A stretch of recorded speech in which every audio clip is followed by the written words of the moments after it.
okay, fine. But Jesus never claims to be God in that. And now I began to study with a little bit more depth. I began to try to look at things. My friend David first handed me the Gospel of John. He said, here, read this. And as I read the Gospel of John, John chapter 1, verse 1 says that Jesus is God. Don't have to go too far. In the beginning was the Word was with God, and the Word was God. Well, what is the Word? You go down to verse 14. The Word became flesh and dwelt among us, and we beheld His glory. I'm looking at these sets of verses, and I'm trying to find a way around this, because again, from childhood, I've been told Jesus couldn't be God. And now that I believe the New Testament's reliable, how could it possibly say this? So the way I defended that was by saying, well, Jesus isn't saying He's God here. This is John, the author. I want to see Jesus say He's God.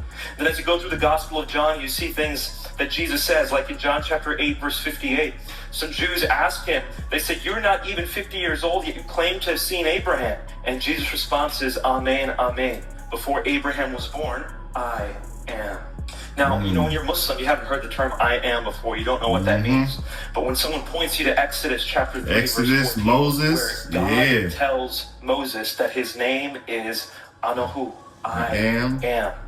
That now it begins to make sense what Jesus is saying. Someone asked him, you're not even 50 years old. Jesus' response is, I am. I eternally exist even before Abraham was born.